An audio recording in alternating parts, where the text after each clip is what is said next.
야고보서 4장 11절에서 12절 같이 읽겠습니다.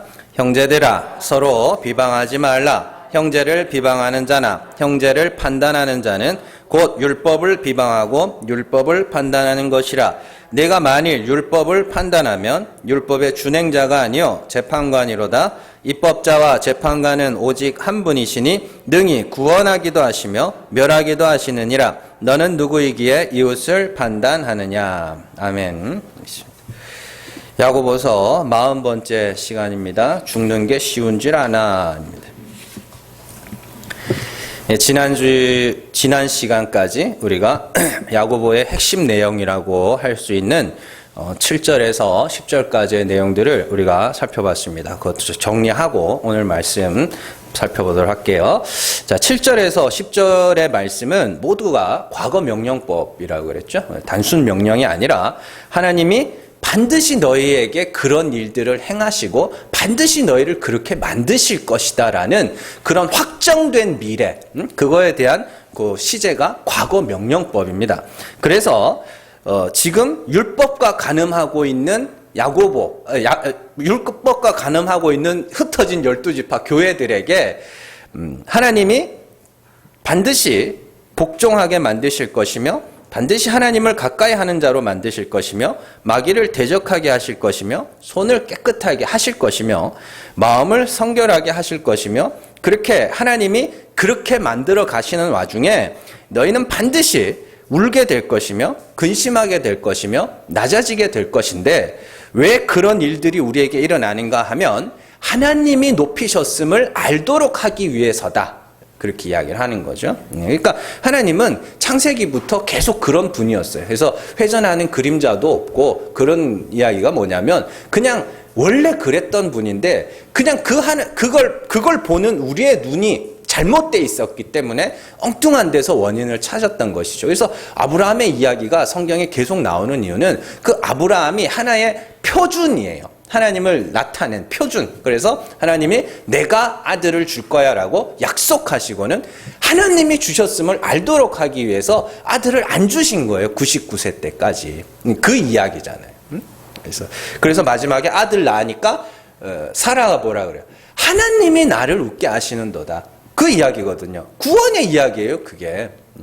우리를 끊임없이 낮추시는 이유는 그렇게 낮추신 이후에 우리를 높이심으로 하나님이 나를 구원하셨네요. 요거 하기 위한 거거든요. 근데 이제 자꾸만 엉뚱한 소리를 하게 되면 그게 간음하게 하는 것이 되는 거죠. 자, 야고보가 이처럼 과거 명령법을 반복해서 사용하는 이유는 먼저는 하나님이 성도들과 함께 하셔서 일하실 것임을 알도록 하기 위함이며 또한 우리가 스스로 그렇게 되어서도 안 되고 될 수도 없다라는 것을 말해주기 위함입니다. 왜냐하면요, 인간들은 자기의 행위를 자랑하는 습성이 있습니다. 좋은 것이든 나쁜 것이든 내가 자의로 행한 것들에 대해서 반드시 자랑으로 갖게 돼요. 그래서 군대에서도 엄청 고생한 사람도 자기 자랑하고 편한 사람도 자기 자랑합니다. 옛날에 미국의 희극 작가가 했던 말이 있어요. 노예들이 어느 순간 봤더니 자기 발목에 채워져 있는 쇠사슬의 무게를 자랑하더라는 거예요. 그래서 자유한 자들 있잖아요. 좋은 주인 만나면 자유를 주거든요. 그 자유한 노예들 보면서 저 고생도 못 해본 것들이 이러고 앉아 있다는 거예요. 노예들이. 그러니까 웃긴 거죠. 인간들이 그렇게 좋은 것이든 나쁜 것이든. 그래서 여러분들이 신앙생활 하시면서 꼭 그런 사람들이 있어요. 자기가 하나님을 위해서 뭘 했다고 자랑하는 사람들도 있는 반면에 내가 이렇게 죄가 많아라는 그 죄를 자랑하는 자들도 있다니까요. 그러니까 그런 것들이 둘 다 아니라는 거예요. 둘 다 아니다. 타의에 의해서 그렇게 되었을 때 인간들은 그걸 자기 자랑으로 갖지 못하게 되는 것이죠. 그래서 사도 바울의 경우에 고린도전서 5장에서 누룩을 버리라고 하면서 묵은 누룩도 내버리고 악하고 악의에 찬 누룩도 내버려야 된다. 그렇게 이야기를 했습니다. 그래서 누룩은 인간의 자기 자랑을 상징하는 것인데 그 자기 자랑이 자기 의를 자랑하는 것도 나쁜 거지만 자기의 죄를 자랑하는 것도 나쁜 거다. 이렇게 이야기를 하는 것이죠. 자, 그래서 사도 바울은 성도들에게 부르심을 받은 그대로 지내라. 그냥 살아라. 그냥 살면 하나님이 반드시 끌고 가는 곳이 있을 텐데 방향만 알면 된다. 방향만 알고 있으면 이게 하나님이 지금 나를 이렇게 끌고 가시는구나. 아니면 육체의 소욕이 나를 이렇게 끌고 가고 있구나라는 그 방향만 정확하게 알고 있으면 그러면 하나님이 끌고 가시는 대로 끌려가면 될 거 아닙니까? 자, 그래서 낮추시는 일도 하나님이 하실 것이고 높이시는 일 또한 하나님이 하실 것이기 때문에 성도들은 그냥 자기에게 주어진 삶과 일상에 충실하게 살아가면 돼요. 뭔가 훌륭하다, 거룩하다, 신령하다라는 소리를 들을 필요도 없고 저 사람은 진짜 은혜를 많이 받은 그런 것도 필요 없어요. 하나님은 지금도 여전히 살아계시고 여전히 일하고 계신다는 사실을 여러분들이 잘 기억을 하셔야 됩니다. 여전히 일하고 계세요. 마지막까지 우리가 하나님 보좌 앞에 가는 순간까지 하나님은 여러분들과 함께 하셔서 일하고 계신단 말입니다. 그래서 하나님은 지금도 일하셔서 택하신 성도들이 죽어서 살아나는 방향으로 그리스도와 같이 죽어서 살아나는 방향으로 우리를 인도해 가시는 거예요. 그래서 성도는 하나님의 인도하심이 우리를 어떤 방향으로 끌고 가시는지 인도하심의 방향을 알고 하나님이 끌고 가시면 그렇게 끌려가면 돼요. 한 가지 확실한 것은 지금이라 불리는 이 역사 속 성도의 삶은 눈물이며 애통이라는 것, 그것을 잘 기억하시고 하나님이 울게 하실 때 울게 돼요. 울면 되는 게 아니고 울게 된다고요. 히브리서 3장 12절에서 14절 말씀 같이 읽습니다. 형제들아 너희는 삼가 혹 너희 중에 누가 믿지 아니하는 악한 마음을 품고 살아계신 하나님에게서 떨어질까 조심할 것이요 오직 오늘이라 일컫는 동안에 매일 피차 권면하여 너희 중에 누구든지 죄의 유혹으로 완고하게 되지 않도록 하라. 우리가 시작할 때에 확신한 것을 끝까지 견고히 잡고 있으면 그리스도와 함께 참여한 자가 되리라. 아멘. 거기 12절에 나오는 믿지 아니하는 악한 마음, 요것이 13절에 나오는 죄의 유혹입니다. 그래서 믿지 아니하는 악한 마음을 품는 것, 그것이 하나님에게서 떨어지는 거고, 그러면서 오늘이라 일컫는 동안, 이게 뭐예요? 오늘이 언제인데요? 오늘? 투데이? 오늘 10월 며칠이에요? 8일이에요? 7일이에요? 7일이에요? 10일이에요? 아이고. 자, 그렇습니다. 오늘이라 일컫는 이 역사, 여러분들의 인생, 오늘이라 일컫는 날 동안에 매일 피차 권면하여 죄의 유혹, 하나님에게서 떨어지는 방향으로 그리 가지 않도록 이게 맞는 길이지, 이렇게 우리는 죽어서 살아나야지, 그걸 피차 권면하여 죄의 유혹에서 완고하게 되지 않는 것이에요. 그래서 14절에 보시면 우리가 시작할 때에 확신한 것. 시작할 때 확신한 게 뭐예요? 하나님께서 예수 그리스도를 죽은 자 가운데서 살리심으로 하나님이 그런 분이신 걸 우리에게 나타내셨잖아요. 그 시작할 때에 확신한 것을 끝까지 잡고 있으면 하나님께서 우리를 그리스도와 함께 참여한 자가 되게 하실 것이다. 뭔 말인지 아시겠어요? 그래서 사도 바울의 이야기나 히브리서 이야기나 다 똑같은 거예요. 그리스도를 죽은 자 가운데서 살리신 이의 영이 우리 안에 거하시면, 성령이잖아요. 우리도 그리스도와 같이 죽은 자 가운데서 살아나게 될 거다. 그게 그리스도와 참여하는, 그리스도에게 참여하는 거라니까요. 자, 그러니 우리는 먼저는 하나님이 어떠한 분인지를 날마다 말씀을 통해서 확인하고 하나님이 우리를 어떠한 방향으로 인도해 가시는지를 알고 하나님이 친히 역사하셔서 우리를 그렇게 끌고 가실 때 잘 끌려가시면 된다. 그래서 제가 매번 말씀드리지만 신앙생활이라는 것이 뭔가를 이루어내고 성취하고 도달해내는, 뭔가를 생산해내는 그런 신앙생활이 아니라 이제는 뭐예요? 배움의 신앙생활로 바뀌어야 된다. 뭘 배워야 돼요? 말씀을 통해서는 하나님이 어떠한 분인지를 배워야 되고 여러분들의 일상을 통해서는 내가 어떠한 자인지를 배워야 되는 거예요. 그래서 죽을 때까지 배우는 게 맞는 말이라니까요. 뭘 배우는지가 중요한 거지. 그렇게 하나님의 인도하심과 그 결과 낮아짐을 경험하게 될 성도들에게 야고보는 이번에는 직접 명령을 하나 던져줍니다. 오늘 말씀은 현재 명령이에요. 이건 단순 명령이에요. 그렇게 하라는 겁니다. 그것이 오늘 말씀에 나오는 비방하지 말라는 명령입니다. 이것은 과거 명령이 아니라 단순 명령이며 현재 명령이에요. 성도는 비방하지 않아야 하며 비방하지 않도록 애를 써야 됩니다. 그렇다면 왜 비방하지 말라는 명령이 주어지는가? 오늘 읽은 말씀에서는 비방하지 말라고 하는 이유가 너희는 율법의 준행자이지 입법자가 아니며 판단자도 재판관도 아니기 때문이라고 이야기를 합니다. 뭔 말인지 아시겠어요? 우리는 율법의 준행자이지 율법의 입법자도 아니고 우리는 판단자도 아니라 재판관도 아니라는 뜻이에요. 자, 또한 형제를 비방하는 것은 율법을 비방하는 것이며 형제를 판단하는 것은 율법을 판단하는 것이다. 이렇게 이야기를 합니다. 그러면 야고보가 말하는 비방과 판단은 단순한 성도와 성도 사이에 일어나는 그런 감정적 갈등이나 그죠? 그 생활 환경이 다르면 서로 간에 이렇게 뭐 갈등이 생기고 그 과정에서 뭐 비방할 수도 있는 거 아닙니까? 그런 비방이 아니라 율법과 관련된 비방과 판단이라는 것을 알 수 있어요. 그러니까 이 말씀은 앞서 2장에 나온 비방과 판단에 대한 말씀을 그냥 반복하는 말씀이거든요. 야고보서 2장 1절에서 7절 같이 읽습니다.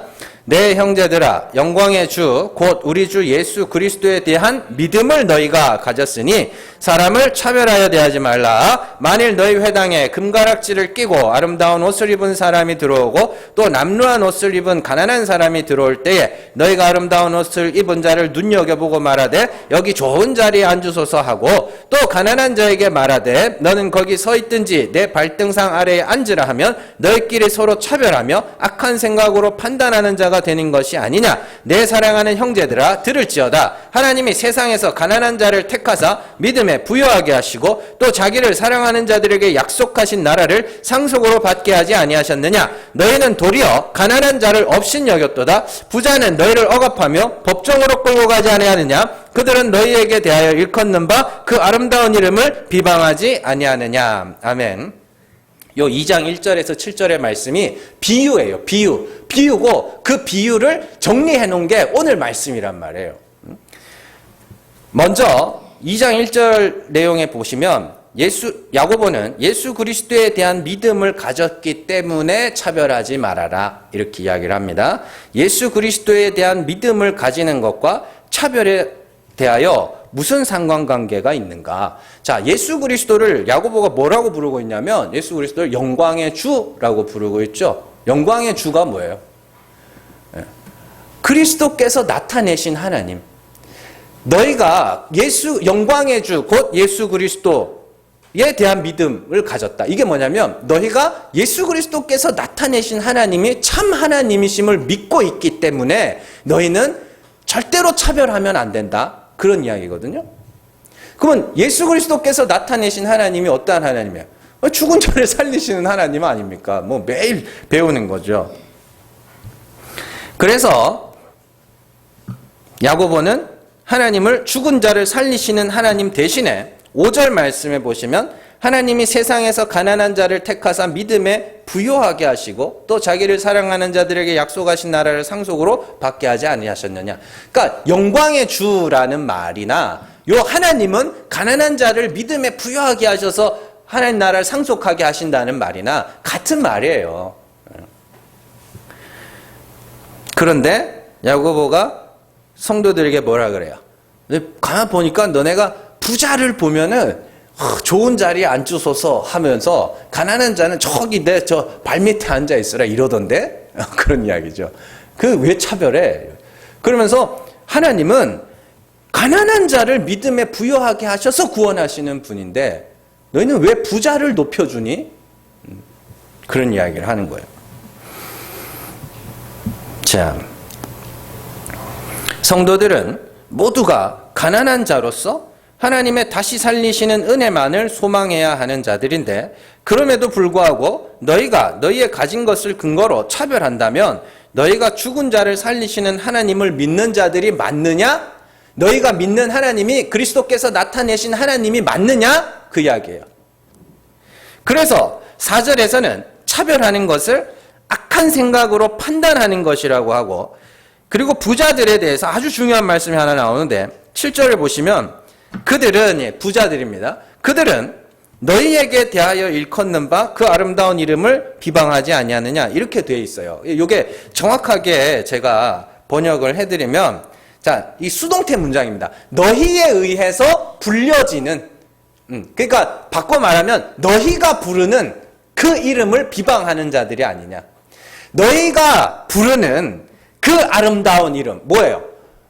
하나님, 은혜의 하나님, 죽은 자를 살리시는 하나님을 부자들은 비방한다는 거예요. 왜요? 왜요? 왜 쟤랑 나랑 같은 취급을 하느냐? 왜? 나는 많은 것을 행하였고 많은 것을 가졌는데 왜 쟤랑 나랑 같은 취급을 하느냐는 거예요. 그 비방을 이야기하는 겁니다. 로마서 10장 9절에서 13절 같이 읽습니다. 내가 만일 내 입으로 예수를 주로 시인하며 또 하나님께서 그를 죽은 자 가운데서 살리신 것을 네 마음에 믿으면 구원을 받으리라. 사람이 마음으로 믿어 의에 이르고 입으로 시인하여 구원에 이르느니라. 성경에 이르되 누구든지 그를 믿는 자는 부끄러움을 당하지 아니하리라 하니 유대인이나 헬라인이나 차별이 없음이라. 한 분이신 주께서 모든 사람의 주가 되사 그를 부르는 모든 사람에게 부여하시도다. 누구든지 주의 이름을 부르는 자는 구원을 받으리라. 아멘. 그 9절 말씀에서 내 입으로 예수를 주로 시인한다는 말과 오늘 그 2장 1절에 나오는 영광의 주라는 말이 같은 말이에요. 예수께서 나타내신 하나님이 참 하나님이심을 고백하는 것을 예수를 주라 고백한다고 하는 것이고, 그리고 그리스도께서 나타내신 하나님이 어떤 분에 죽은 자를 살리시는 하나님 아닙니까? 그걸 네 마음으로 믿으면 구원에 이른다고 하는 거고, 그걸 주의 이름을 부른다라고 이야기를 하는 거예요.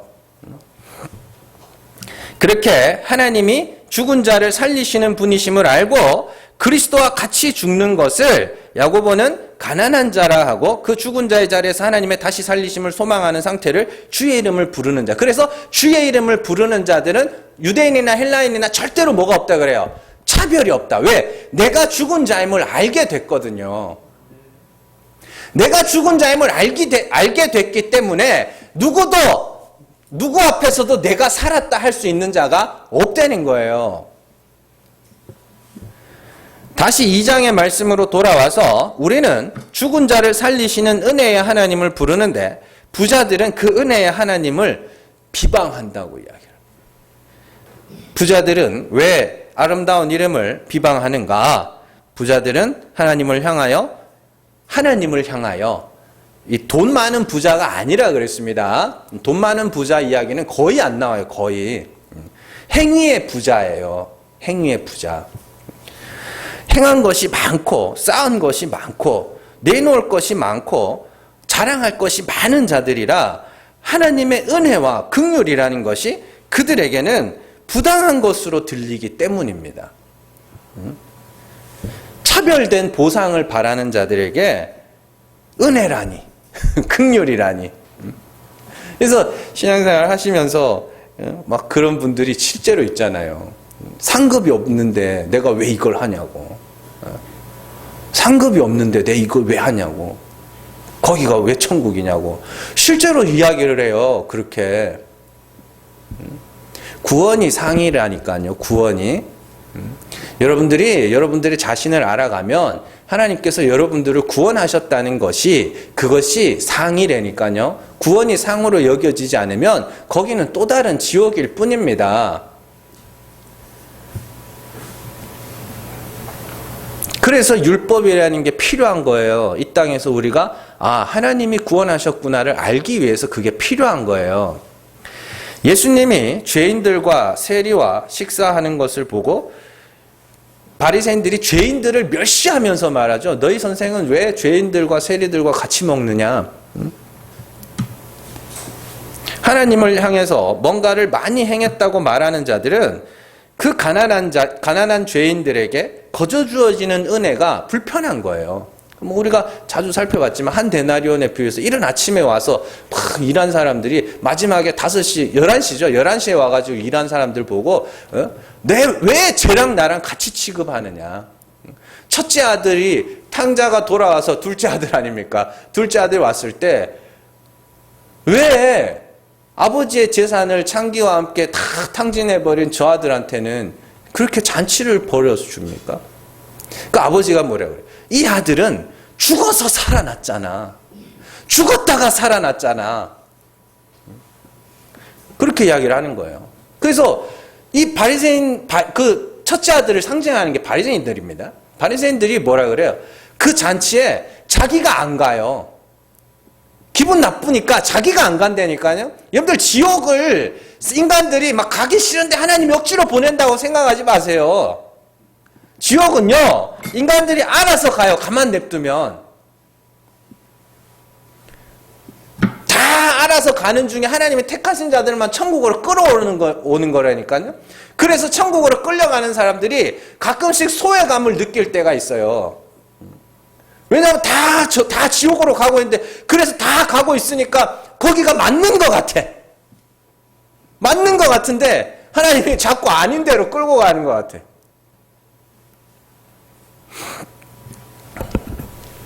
그래서 그 회개의 비유, 첫 번째 비유가 뭐예요? 99마리 양 그 비유 아닙니까? 99마리가 다 어디로 가요? 광야로 간다니까요. 광야로 가면 죽어요, 양들은. 근데 그 한 마리 양, 잃어버린 양, 그 목자가 등에 짊어지고 어디로 와요? 집으로 간다니까요, 목자의 집으로. 그러니까 다 멸망길로 가만 냅두면 다 간다니까요, 그렇게. 근데 하나님이 택하신 자들만 끌어오는 거예요, 그렇게. 자,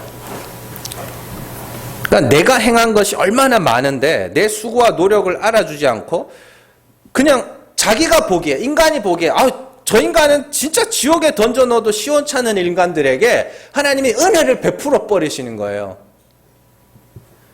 그럴 때 뭐라 그래서 왜 내가 저 사람과 같은 취급을 받아야 되냐고. 그게 너희가 부르는 그 아름다운 이름을 비방하는 거라 그래요.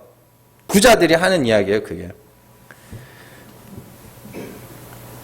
자, 그래서 오늘 말씀에서 야고보는 하나님은 율법의 입법자요 재판관이라고 합니다. 왜 입법자라는 말이 왜 나오냐면 하나님이 율법이라는 걸 주셨잖아요. 그러면 입법자로서 하나님은 그 법을 주신 이유를 갖고 있다는 뜻이에요. 그러니까 우리나라에서도 하나의 법을 이렇게 상정하기 위해서, 안건으로 상정하기 위해서는 반드시 입법 취지라는 걸 작성을 해야 됩니다. 그래서 무슨 법 하지만 그 입법 취지, 왜 이 법을 만들어야 되는지, 왜 이 법이 통과돼야 되는지 그 입법 취지를 작성하게 돼 있어요. 그게 입법자의 권한이거든요. 그러니까 하나님도 율법을 주시면서 그 입법 취지라는 걸 하나님이 갖고 계시다는 뜻입니다. 그러면 하나님이 율법의 계명을 주시면서 왜 주셨는가? 딴 거 없어요. 너희는 하나님이 아니다. 너희는 그냥 피조물일 뿐이다. 너희는 티끌일 뿐이다라는 걸 가르쳐 주시기 위해서 법이라는 걸 주신 거예요. 자, 갈라디아서 3장 10절 말씀 같이 읽습니다. 무릇 율법 행위에 속한 자들은 저주 아래에 있나니 기록된 바 누구든지 율법책에 기록된 대로 모든 일을 항상 행하지 아니하는 자는 저주 아래에 있는 자라 하였습니다. 로마서 3장 19절에서 20절 같이 읽습니다. 우리가 알거니와 무릇 율법이 말하는 바는 율법 아래에 있는 자들에게 말하는 것이니 이는 모든 입을 막고 온 세상으로 하나님의 심판 아래에 있게 하려 함이라. 그러므로 율법의 행위로 그의 앞에 의롭다 하심을 얻을 육체가 없나니 율법으로는 죄를 깨달음이니라. 아멘. 하나님이 율법을 주신 목적은 우리가 저주 아래에 있음을 알도록 하기 위함이며 우리가 하나님의 심판 아래에 있음을 알도록 하기 위함이며 죄를 깨닫도록 하기 위함이에요. 그것이 입법자로서 하나님이 율법을 주신 목적이에요. 그러니까 율법을 주신 목적은 반드시 그 입법자의 취지대로 다루어져야 되는 건데 그 입법자의 취지대로 쓰지 못하면 그게 율법을 비방하고 비난하는 거라니까요. 그래서 우리는 율법을 통하여 죄를 알고 나는 하나님이 아니며 피조물일 뿐이며 티끌에 불과한 자라는 사실을 잘 배우시면 돼요. 네. 하나님의 입법 취지를 여러분들이 잘 기억을 하셔야 됩니다. 그래서 하나님은 율법을 주시면서 그 법이 지키기 쉬운 거라고 이야기를 하시는 거예요. 힌트로. 신명기 30장 9절에서 14절 같이 읽습니다.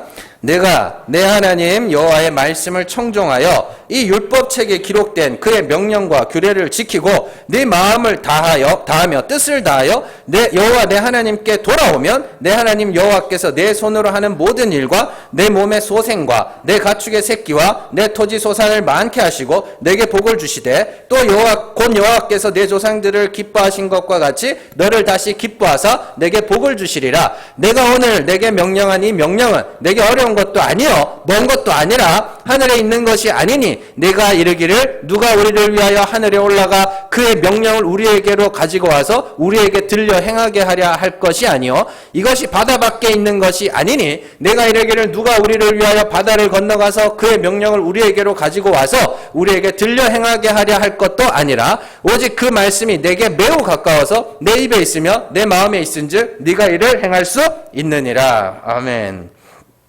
그냥 표면적으로만 읽으면 율법이라는 것이 지키기 쉬운 거구나 이렇게 이야기하는데 그 어떻게 지키기 쉬운 거예요?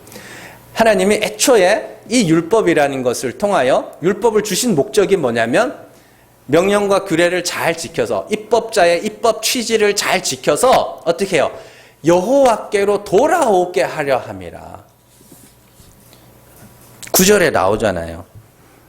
율법책에 기록된 그의 명령과 규례를 지키고 네 마음을 다하며 뜻을 다하여 여호와 네 하나님께 돌아오면, 그러니까 율법을 주신 목적이 뭐냐면 하나님께로 돌아오는 거예요. 그러면 이스라엘 백성들이 하나님과 지금 뭐 하고 있다는 소리예요? 하나님을 떠나 있다는 소리 아닙니까? 어떻게 해요? 아담이 선악과 따먹은 이후로, 아담과 하와가 선악과 따먹은 이후로 하나님으로부터 떠나 있잖아요. 스스로 하나님처럼 여기면서. 그런 자들에게 율법을 통하여 그들을 뭐 하겠다는 소리예요? 나 그냥 피조물일 뿐이었구나를 그렇게 돌아오는 거예요, 그게. 그래서 율법을 통하여 나는 하나님이 아니며 티끌에 불과한 자이며 심판받을 죄인임을 고백하면서 하나님의 은혜를 구하면서 하나님께 돌아가는 것, 그것이 율법을 주신 목적이에요. 그래서 두 아들의 비유에서 아들이 돌아가죠. 어떻게 돌아가든가요? 둘째 아들이. 예? 아버지 집에 종으로라도 살게 해서 이러고 돌아간다니까요. 그게 하나님께 돌아가는 거예요.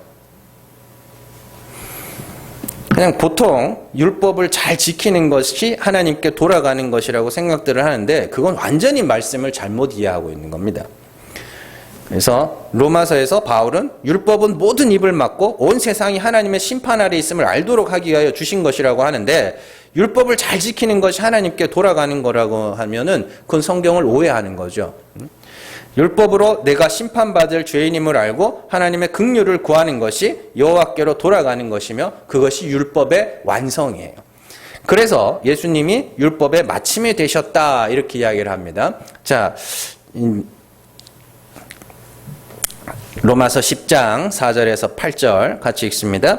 그리스도는 모든 믿는 자에게 의를 이루기 위하여 율법의 마침이 되시니라. 모세가 기록하되 율법으로 말미암는 의를 행하는 사람은 그 의로 살리라 하였거니와 믿음으로 말미암는 의는 이같이 말하되 네 마음에 누가 하늘에 올라가겠느냐 하지 말라 하니, 올라가겠느냐 함은 그리스도를 모셔내리려는 것이요, 혹은 누가 무저갱에 내려가겠느냐 하지 말라 하니 내려가겠느냐 함은 그리스도를 죽은 자 가운데서 모셔 올리려는 것이라. 그러면 무엇을 말하느냐? 말씀이 내게 가까워 내 입에 있으며 내 마음에 있다 하였으니 곧 우리가 전파하는 믿음의 말씀이라. 아멘. 잘 보세요.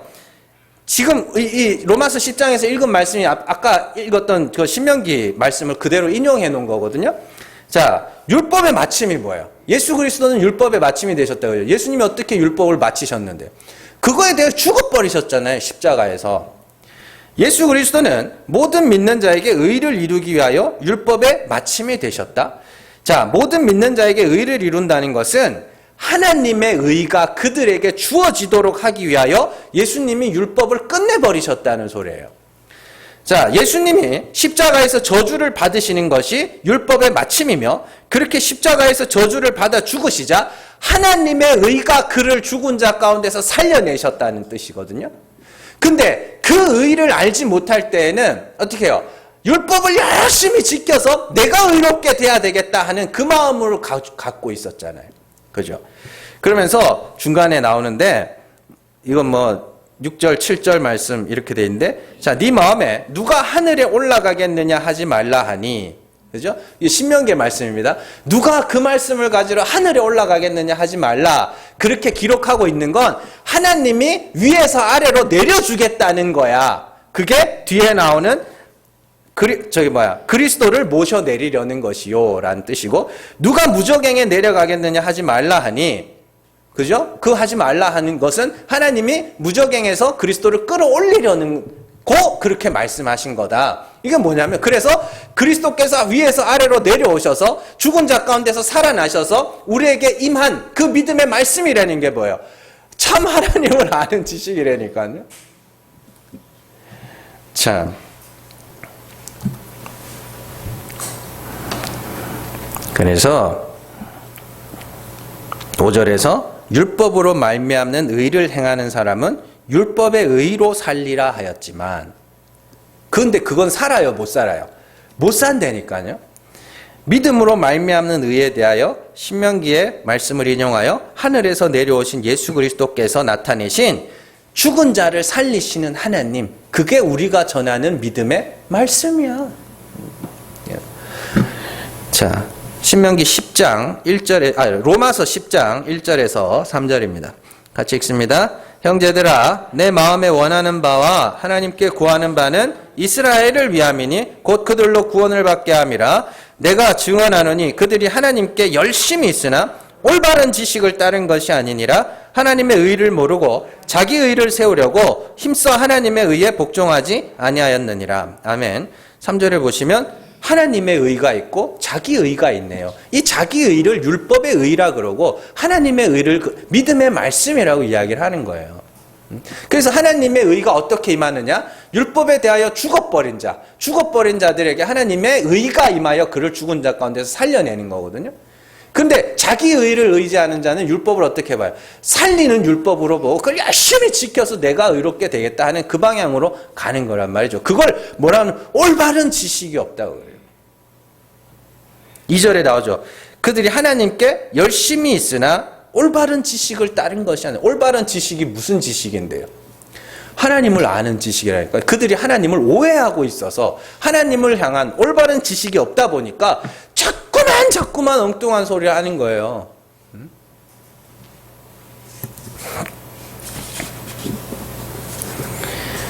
그래서 이렇게 올바른 지식이 없이 열심히 율법을 지키는 신앙생활은 하나 입법자의 입법 취지에 어긋나는 것이다. 하나님은 율법을 먹고 죽으라고 준 건데 그걸 먹고 살겠다고 하면 어떡하냐. 또한 하나님은 입법자인 동시에 재판장이기도 하시죠. 자, 그래서 재판관. 그렇다면 재판관이신 하나님은 무엇을 근거로 심판하시는가? 입법자이시며 재판관이니까 입법 취지에 따라 재판하시겠죠. 그 단순한 거예요. 입법 취지에 따라서 재판하기 때문에 입법자이며 재판관이라고 한다니까요. 그래서 네가 율법으로 네가 죽고 내 긍휼을 구하면 그 재판관 앞에서 우리는 살아나게 되는 것이고 산자라 칭함을 받게 되는 것이고, 그걸 하지 못하고 계속 율법에 묶여서 내가 의롭게 되겠다 하고 있으면 너는 내 원수야 라고 이야기를 하는 거예요. 자, 그래서 입법 취지대로 내가 죽고 하나님의 긍휼을 구하게 된 자들을 율법을 지킨 자라고 이야기를 하는 거예요. 그래서 구약에 보면 도저히 이해하지 못할 말씀이 한 두 가지가 나와요. 창세기 26장으로 한번 가보세요. 창세기 26장 4절에서 5절 같이 읽습니다. 내 자손을 하늘의 별과 같이 번성하게 하며 이 모든 땅을 내 자손에게 주리니 내 자손으로 말미암아 천하 만민이 복을 받으리라. 이는 아브라함이 내 말을 순종하고 내 명령과 내 계명과 내 율례와 내 법도를 지켰음이라 하시니라. 아멘. 뭐가 이해가 안 될 것 같으세요? 예? 여기 보시면은 아브라함이 하나님의 명령과 계명과 율례와 법도를 지켰다고 그래요. 이 명령과 계명과 율례와 법도를 한마디로 요약하면 율법이거든요. 예. 지켰어요? 아브라함이? 아니, 율법이라는 게 있긴 있었어요? 그 시대에? 없었잖아요. 근데 왜 율법을 지켰다 그래요? 자기가 죽은 자인 걸 알았거든요. 아브라함이 믿은 바 하나님은 죽은 자를 살리시는 이심이 없는 것을 있는 것으로 부르시느니라 그러죠. 그래서 그 믿음이 아브라함 속에 역사하여 아브라함을 어떻게 해요? 죽은 자와 같이 만들어버렸죠. 불가능한 자로 만들어 정말 하나님이 아니면 아들을 낳을 수 없는 자임을 자기가 알게 됐죠. 그걸 율법을 지켰다라고 이야기를 하는 거예요. 그러니까 아브라함 시대에 율법도 없는데 창세기에서 하나님이 그런다니까요. 율법 지키네야. 그런 이야기예요. 자, 율법이 없어도 아브라함은 하나님은 죽은 자를 살리시는 이심을 믿었고 그 믿음에 의하여 자신이 죽은 자임을 고백하게 되었죠. 그게 율법을 지켰다 이야기하는 겁니다. 사사기 2장 17절 한번 가보세요. 사사기 2장 17절 같이 읽습니다. 그들이 그 사사들에게도 순종하지 아니하고 오히려 다른 신들을 따라가 음행하며 그들에게 절하고 여호와의 명령을 순종하던 그들의 조상들이 행하던 길에서 속히 치우쳐 떠나서 그와 같이 행하지 아니하였더라. 아멘. 여기서 여호와의 명령을 순종하던 그들의 조상들 이렇게 나오죠. 자, 여기 조상들이 누구냐면 그 전쟁 세대를 말하는 거거든요. 아브라함, 이삭, 야곱이 아니라 전쟁 세대, 요 사사기가 본격적으로 펼쳐지던 그 전쟁을 알지 못하던 세대가 아니라 그 앞선 전쟁 세대를 이야기하는 거예요. 2장 내용을 읽어보면 나와요. 그래서 전쟁을 알지 못하던 세대 사람들이 뭐 이렇게 나오거든요. 그러니까 이 전쟁 세대, 그러면 그 전쟁 세대 사람들이 율법을 잘 지켰느냐? 안 지켰다니까요. 근데 왜 율법을 지켰다 그래? 왜 하나님께 순종했다 그래? 여호와의 명령을 순종했다 그래요? 그들이 광야 40년을 거치면서 무슨 일을 겪었어요? 군사가 다 죽었죠. 군사가 다 죽었잖아요. 그리고 줄이고 목마른 자가 되어서 하나님의 은혜와 긍휼만을 바라는 자가 됐잖아요. 군사가 다 죽었어요. 그래서 길갈에서 할례 받죠? 그럼 이제 전쟁은 어떻게 하는 수밖에 없어요? 전쟁을 해본 군사가 아무도 없는데 어떻게 해요? 하나님이 시키는 대로밖에 못하는 거예요. 그래서 하나님만 전적으로 의존하게 된 그 상태, 그걸 하나님의 명령에 복종했다라고 이야기하는 거예요. 그러면 결국 재판관으로서 하나님은 율법의 입법 취지를 따라서 자신의 죄를 알고 하나님의 긍휼을 구하는 자들을 하나님의 의로 구원해 내시는 것이고, 그 외에 그 긍휼을 구하지 못하는 자들은 그냥 긍휼이 없어서 심판에 던져지게 되는 겁니다. 야고보서 2장 13절입니다. 같이 읽습니다. 긍휼을 행하지 아니하는 자에게는 긍휼 없는 심판이 있으리라. 긍휼은 심판을 이기고 자랑하느니라. 아멘. 그러니까 야고보가 하고 싶은 이야기 결국에 이거예요. 하나님의 입법 취지라는 것이 그것으로 너희는 하나님의 긍휼이 필요한 자라는 걸 알기 위해서. 그러니까 재판관은 그거 하나 본다니까요.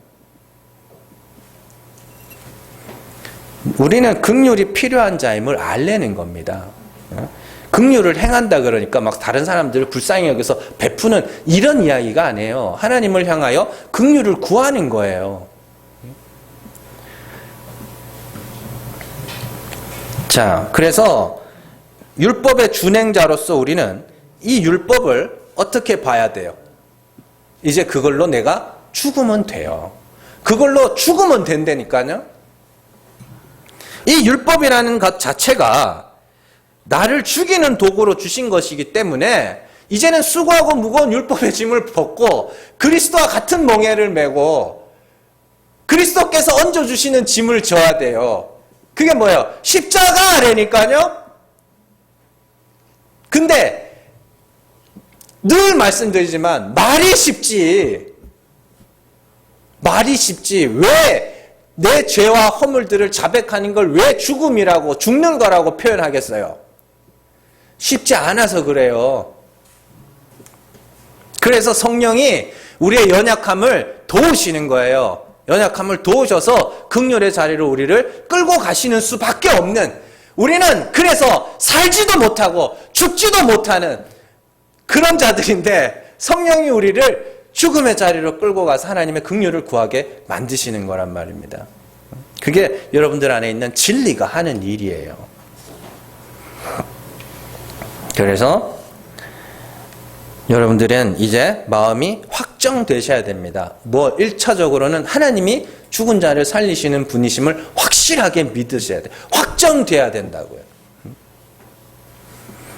그래서 더 이상 요동하는 배와 같이 흔들리지 않고 우리의 마음이 확정되어서 날마다 율법으로 혹은 양심으로, 양심이 율법의 기능을 하잖아요. 양심으로 자신의 죄와 추악함과 이기심과 더러운 것들을 발견해 가면서 하나님의 긍휼을 구하는 자가 되셔야 돼요. 그게 맞아요. 그것이 그리스도를 믿는 믿음이 있는 자들이며, 그 믿음이 있는 자들은 율법을 근거로 타인을 향한 비방과 판단을 멈출 수밖에 없게 돼요. 왜냐하면 율법이라는 것 자체를 하나님이 살리는 율법으로 주신 것이 아님을 이제는 알기 때문에, 그걸로 죽으면 되는 줄 알기 때문에 그 법 갖고 다른 이들을 판단하거나 비방하지 않게 된다고요. 그래서 넌 왜 율법대로 못 살아? 이렇게. 그러니까 여러분들이 이제는 좀 말씀 구절 들이밀면서 뭐라고 하지 마세요. 그냥 사실은 내가 싫은 거잖아요. 그렇지 않습니까? 솔직하게. 네? 내가 싫은 거다. 내가 그 꼴 보기 싫은 거 아닙니까? 그럼 그냥 내가 싫다고 하지. 뭘 또 성경 구절까지 들먹거려 가면서 그거 갖고 비방을 하냐. 그런 거 하지 말라는 이야기예요. 그냥 내가 싫은 거예요, 그냥. 누가 내 앞에서 뭘 이렇게 욕을 하고 나한테 기분 안 좋게 하면 난 싫어 그거. 그러면 되지. 뭘 성경에 하나님이 어쩌고 그런 것 좀 하지 마세요. 아유 정말 진짜.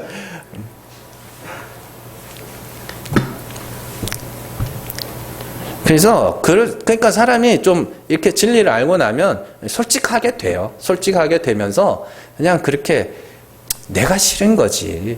뭘 또 굳이 성경 말씀, 그 성경 말씀은 나 죽으라고 준 건데 그걸로 내가 잘 죽으면 될 거 아닙니까?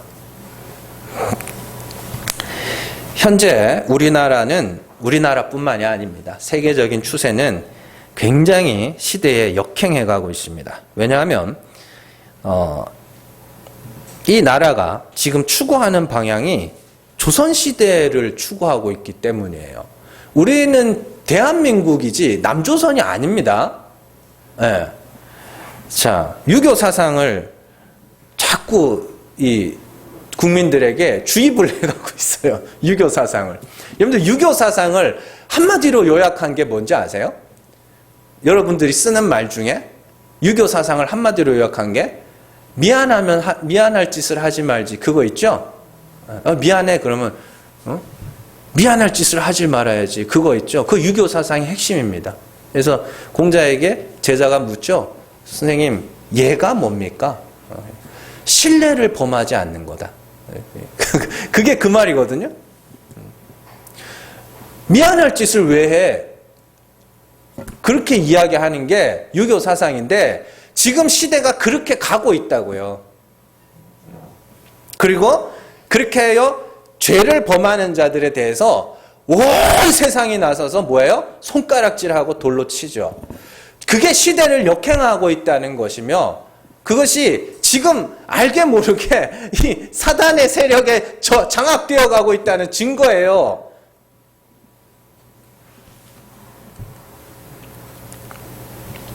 사람들에게 법을 가르쳐서, 살리는 법을 가르쳐서 그들이 죄를 짓지 않게 하고 동시에 죄 지은 자들을 향하여 돌을 들어 치게 하는 것이 지금 이 시대가 흘러가고 있는 방향입니다. 그래서 요즘에 뭐 뉴스나 이런 거 보면은 뭐 사이다 뭐 그런 거 있죠. 뭐 사이다다 뭐 죄 지은 사람 막 벌 받고 하는 거 보면서 사이다다. 그거 너무 좋아하지 마세요. 이빨 다 썩어요. 살찌고 이빨 썩지 뭐. 그게 아니에요. 정작 그 누구도 법 앞에서 완전한 자는 단 한 사람도 없음을 본인들도 알걸요? 본인들도 알면서도 다른 이들을 처단함으로써 자신들은 정의로운 자임을 자신하는 것이 지금 이 세계가 흘러가고 있는 방향입니다. 그래서 요만한 거라도 하나 나오면 아주 그냥 물고 뜯고 쌩 난리가 나죠. 자, 그런 시대에서 사람들이 이 기독교를 향하여서 하는 말이 뭐냐면, 야, 기독교는 실컷 죄 지어놓고 회개만 하면 된다면서 그러는 거거든요. 그게 비방이에요. 시대에 역행하는 사람들이 기독교를 향한 비방이야. 실컷 죄 지어놓고 회개만 하면 된다면서 그렇게 이야기를 합니다. 그래, 맞다. 그래, 맞아. 근데 그들이 한 가지 간과하는 것은 자신의 죄를 인정하고 그 죄로 말미암아 용서와 긍휼을 구한다는 것이 얼마나 힘든 일인지를 모르는 거예요. 핑계대고 변명하는 게 아니라 그걸 인정하고 용서와 긍휼을 구한다는 것이 왜 그걸 죽음이라고 이야기하는지를 겪어보지 못한 자들은 이해를 못하는 거예요. 그러니까 그렇게 함부로 말하는 거예요. 야, 그냥 실컷 죄 져놓고 그냥 회개하면 된다면서 그런 회개라는 걸 지네는 해본 적이 있나 이 말이에요.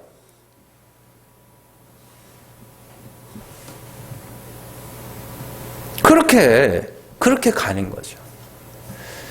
그래서 기독교는 죄를 안 짓는 종교가 아니라 자신의 죄를 보고 인정하고 긍휼을 구하는 종교다. 굳이 종교로 따지자면.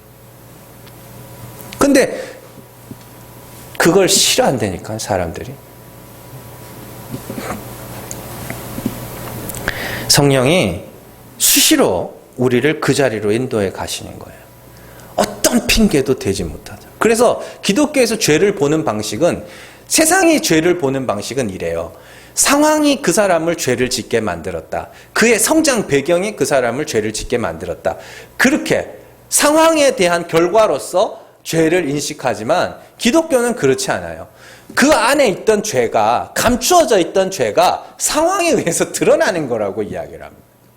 원래 죄를 갖고 있었는데 평안하게 살고 아무 문제 없을 때는 그게 어떻게 해요? 그냥 가라앉아 있다가 그냥 어떤 상황에 그게 감춰졌던 게 튀어나온 거라고. 근데 세상은 그렇게 안 본다니까요. 상황이 그렇게 만들었어. 원래 죄를 안 짓는 사람인데 상황이 그렇게 만들었어. 완전 죄에 대한 인식이 완전히 달라. 인간은 원래 선한 존재고 착한 존재인데 상황이 그렇게 만들었다는 거예요. 근데 기독교는 그게 아니에요. 원래 그런 존재인데 잘 감춰져 있다가 몇몇 상황에 던져놨더니 그게 튀어나온 거예요. 그래서 그 죄를 통하여 뭐예요? 아, 내가 원래 이런 자였구나. 내가 원래 이런 티끌이었구나. 그걸 알게 되고 하나님의 긍휼 앞에 두 손 두 발 들고 가게 되는 거. 그게 우리의 신앙생활이란 말입니다. 그래서 남 탓도 안 하게 돼요.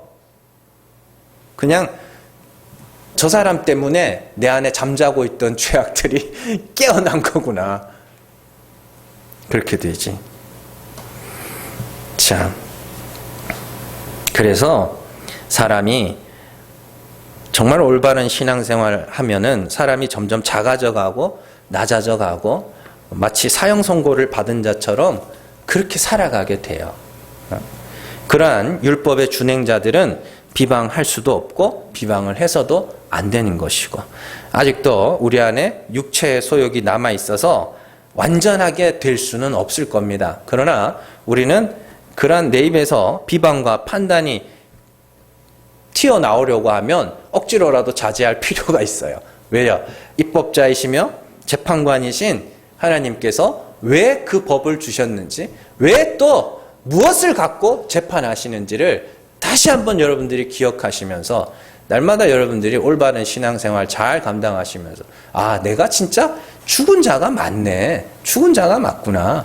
그걸 기억하시면서 정말 하나님의 은혜와 긍휼을 소망하고 또 이 땅에서도 관용과 긍휼, 용서 이런 것들이 여러분들에서 하나하나 좀 열매 맺는 역사 있기를 주님의 이름으로 축원합니다. 기도하겠습니다.